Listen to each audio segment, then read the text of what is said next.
Hello, this is Kirill from forexboat.com and welcome back to the course on money management. And today we will talk about volatility. To start off with, I wanted to show you what prompted me to create this tutorial on this specific topic. So here's a chart. This chart, you'll find a lot of charts similar to this one if you search Google for Kelly criterion. And so we've discussed the line that's depicted here in blue, the return depending on your risk, but then a lot of these charts have this volatility curve in them. And I never understood where it came from and what it actually meant. If you look up volatility, you will never find a definition, or it's very hard to find a definition of what this volatility exactly means. And I don't entirely agree with this type of label for what they're trying to explain here, but we'll stick with it. We'll say that this is volatility of your account. And so I created this tutorial to explain exactly how this red line appears on the Kelly chart. And I think it's important because I don't want to put anything in my tutorials that I don't know where it comes from, so it would be pointless trying to explain it. But I got to the bottom of this, and I think it's important to understand what this red line means and how it actually affects our decision on what risk exposure to take, and how it works in combination with the Kelly criterion. So today we'll talk about exactly that. We'll talk about where this red line comes from and what it exactly means. So let's jump straight into it.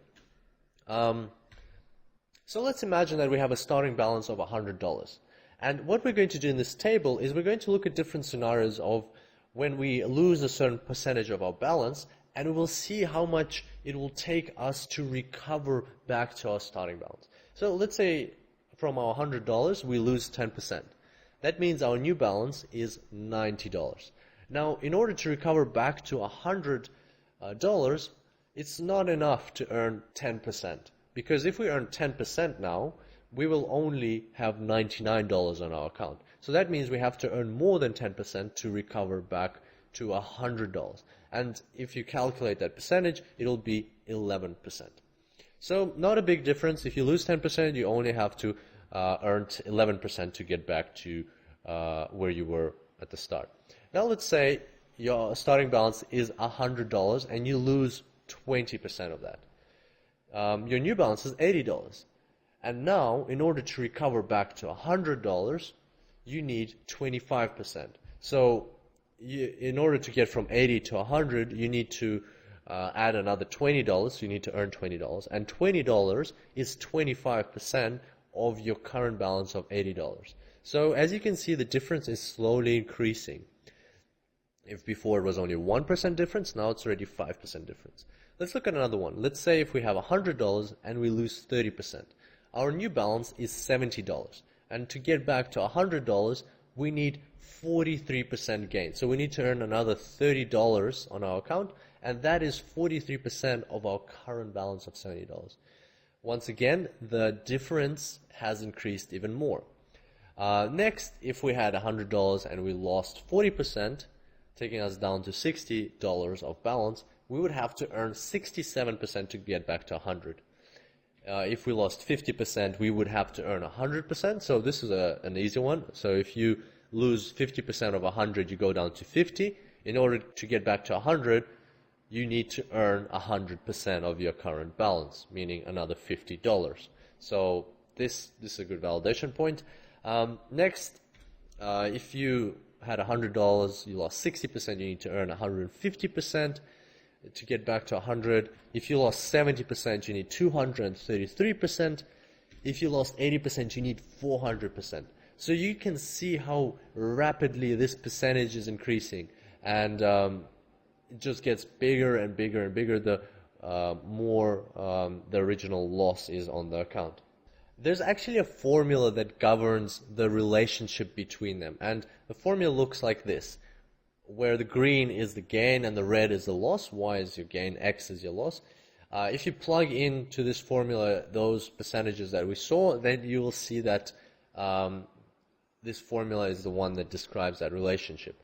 So once we have the formula. We won't go into too much detail about how it is derived and stuff like that. I just put it on the slide just in case you're interested in math and you want to check these things for yourself. But if you plot this formula on the chart, that's what it'll look like. So it increases drastically. And for references purposes, this is what the diagonal line looks like. So where y is equal to x. So if for every whatever percentage you lose, you had to gain exactly the same percentage, that's what it would look like. As you can see, our red line is way beyond that. At this stage, it looks nothing like the volatility line that we saw in that original chart at the start of this tutorial, but let's do a couple of things to this chart. First of all, let's squash it vertically. So let's turn it into this chart. So we basically compressed it, and you can see that the diagonal line where y is equal to x, which is supposed to be a diagonal, looks nothing like a diagonal, but we will still remember that that is our line where the percentages would have been equal. Next, we'll just extend our vertical axis to make the chart look pretty. Next, we will stretch it out horizontally, like that. And now, it looks a lot more like the chart that we saw at the start of the tutorial. How about we take this chart and put it into our Kelly's chart? So combine the two. This is what it'll look like. And that is what we saw at the start. Well, except for the gray parts, which we'll remove in a second.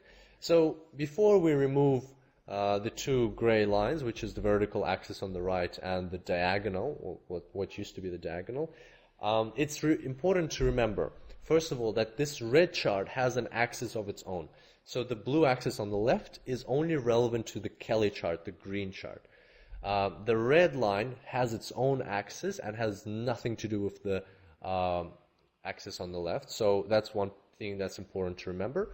And two, it's also important to remember that the red line has been squashed and stretched out, but the main concept is that it is always going to be above the diagonal where y is equal to x. And we will need to remember that in order to make some observations in the further tutorial. So now I'm going to remove these two gray lines, and voila, you can see something very similar to what you saw previously.